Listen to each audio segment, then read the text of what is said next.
अस्सलाम वालेकुम, welcome to अक्सास world. तो आज हमारी रेसिपी है ड्राई फ्रूट हलवा, जिसको हम दूध में बनाएंगे और ये बहुत ज़्यादा हेल्दी होता है और एनर्जेटिक होता है। आपकी बोन्स के लिए बहुत स्पेशल किस्म की ये सौगात है विंटर्स की। तो एज़ यू नो कि विंटर स्टार्ट हो चुका है, तो आप इसे ज़रूर ट्राई कर सकते हैं। ये बहुत यमीस्ट होता है एज़ कम्पेयर टू अदर हलवा जितने भी होते हैं। ओके जी, तो फाइनली ये है कि हमें ड्राई फ्रूट चाहिए। तो यहाँ पे आप इनकी क्वांटिटी देख लें, आप चाहें तो ज़्यादा ड्राई फ्रूट्स भी इस्तेमाल कर सकते हैं, लेकिन मैं अपनी सूजी के मुताबिक यहाँ पे इनको इस्तेमाल करूँगी। मैं 1.5 कप सूजी का इस्तेमाल करने वाली हूँ यहाँ। उसके अकॉर्डिंग इतने ड्राई फ्रूट्स काफ़ी होंगे। तो हमें सबसे पहले कोकोनट जो हमारे पास पड़ा है उसे पानी में थोड़ी देर भिगो देना है, ताकि हम इसे बाद में आराम से काट सकें। ठीक है, और मैंने आपको प्लेट भी दिखा दी है, तो आप चाहें अपनी मर्ज़ी से कोई सा भी ड्राई फ्रूट इसमें डाल सकते हैं। तो फाइनली मैंने यहाँ पे नॉन स्टिक पैन ले लिया है एक छोटा सा। ठीक है, उसके बाद मैंने इसमें ऑयल शामिल करना है, जो कि है 2 कप ऑयल। आप चाहें तो देसी घी भी इस्तेमाल कर सकते हैं। हमारे घर पे कोई देसी घी शौक़ से नहीं खाता, इसलिए मुझे कुकिंग ऑयल ही सूट करता था।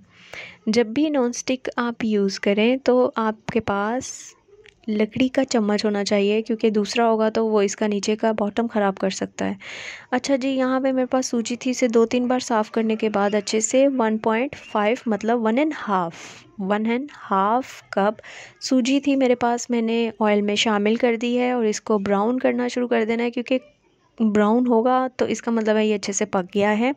अगर वाइट रहेगा तो हलवा वाइट बनेगा, तो फिर वो कच्चा कच्चा लगता है, जैसे कोई शेड ही नहीं आती। तो ब्राउनिश इसका होना चाहिए। उसके बाद आप देख लें कि पहले मैंने लो फ्लेम पे, then medium and then high, और फिर से मैंने मीडियम पे इसको कर दिया है। मैं इसको ज़्यादा से ज़्यादा हीट नहीं दे सकती हूँ, क्योंकि ये जल भी सकता है। अगर आप नॉन स्टिक इस्तेमाल कर रहे हैं तो नीचे लगने इसके के हलवा नीचे लग जाएगा, तो इसका ख़तरा कम ही होता है। लेकिन अगर नहीं कर रहे हैं तो फिर लगातार चम्मच ज़रूर हिलाइएगा, ताकि नीचे ना लग सके। ये बहुत खूबसूरत सी शेड दे रहा है, यहाँ पे ब्राउन होना शुरू हो गया है और ये बच्चे बहुत मज़े से खाते हैं। इवन मैं ख़ुद भी बहुत अच्छे और मज़े से खाती हूँ। मुझे ये बहुत ज़्यादा पसंद है। तो यहाँ पे ये ऑयल ऊपर आ रहा है और सूजी नीचे बैठ रही है, इसका मतलब ये है कि ये पक रही है अच्छे से। ठीक है, ये ब्राउन हो रही है, ये अच्छे से फ्राई हो रही है बेसिकली इसके अंदर। तो यहाँ पे इसका दाना दाना जब अलग होना शुरू हो जाए और शेड चेंज होना शुरू हो जाए, तो इट मीन्स कि हम बहुत करीब हैं अपने उस पॉइंट के जो पॉइंट हमें चाहिए। आप इस तरह से चम्मच पे उठा के सूजी की शक्ल देख सकते हैं कि ब्राउन हो रही है।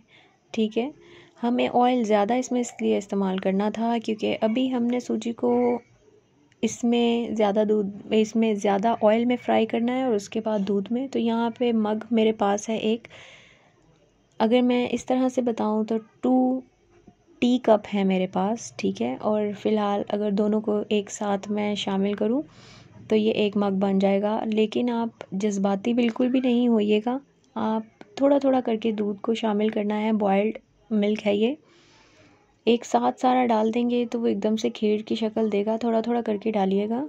मैंने पहला वाला मग सारा ही डाल दिया था थोड़ा थोड़ा करके, और अच्छे से भून लिया था। और उसके बाद ये दूसरा मग है जो कि मैं शामिल कर रही हूँ। दूसरा मग आराम से जब आप इसके अंदर शामिल कर लें, तो अब इट्स टाइम टू फ्राई, कि आप इसे अच्छे से फ्राई करते रहें इसके अंदर, कि दूध में ही अच्छे से मिक्स हो जाए और फ्राई होता रहे। क्योंकि इसके अंदर आपके पास ऑयल भी था और अब दूध भी आप डाल चुके हैं। चीनी डालते हुए भी जज्बाती होने की बिल्कुल ज़रूरत नहीं है। यहाँ पे मैंने चीनी इस्तेमाल किया 1 कप। पहले थोड़ी सी डाल लें और मिक्स कर लें। उसके बाद अगर आपको लगे कि कम मीठा है तो आप चाहें तो बाकी का भी डाल सकते हैं, क्योंकि ज़्यादा मीठा हो जाएगा तो आप उसे कम नहीं कर सकते। लेकिन अगर कम है तो आप उसे ज़्यादा ज़रूर कर सकते हैं, ये ऑप्शन होती है आपके पास। चम्मच को अच्छी तरह हिलाते रहें। और यहाँ पे मैं इस्तेमाल करूँगी, अब इसके अंदर ऐड होने जा रहा है देसी घी। तो 2 टेबल स्पून जो है मेरे लिए इनफ है इसको सिर्फ फ्लेवर देने के लिए। तो यहाँ पे 2 टेबल स्पून देसी घी शामिल हो चुका है इसके अंदर। और अब बारी आती है किशमिश ऐड करने की। तो एक एक करके हमें ड्राई फ्रूट्स इसमें शामिल करने हैं।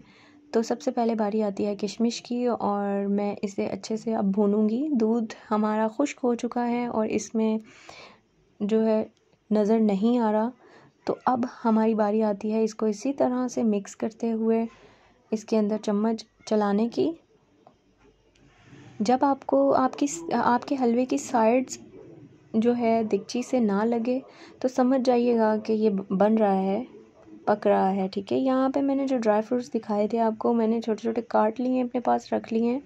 तो आप देख सकते हैं कि इसके बिल्कुल साथ जो इसका एरिया था, इसकी साइड्स जो सी हलवे के साथ नहीं चिपक रही बल्कि ऑयल छोड़ रही हैं। और साथ साथ एक एक करके सारे ड्राई फ्रूट्स इसमें शामिल करते जाइए। ये बिल्कुल भी नहीं चिपकेगा क्योंकि इस वजह से, क्योंकि इसमें ऑयल बहुत ज़्यादा इस्तेमाल हुआ है। ऑयल जब हलवा छोड़ने लगे तो समझ जाइएगा कि ये पकना शुरू हो चुका है और ये तकरीबन पक के एंडिंग पे चल रहा है। बस थोड़ा सा इसे आपने मिक्स करना है ताकि ड्राई फ्रूट्स अच्छे से शामिल हो जाएं, एक दूसरे के साथ ऐड हो जाएं। जैसे ये साथ आपको लगे कि ये अच्छी तरह मिक्स हो गया है तो आप इसे निकाल के सर्व कर सकते हैं। उसके अलावा इसे अच्छे से ड्राई फ्रूट जो आपने क्रश करके रखे थे उनसे गार्निशिंग कर लीजिए।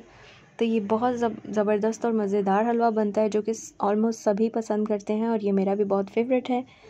तो यहाँ पे मैंने लकड़ी का जो मिट्टी है उसका एक छोटा सा बाउल था मेरे पास, मैंने उसके अंदर डाल दिया था हलवा और प्रेजेंटेशन आपके सामने है।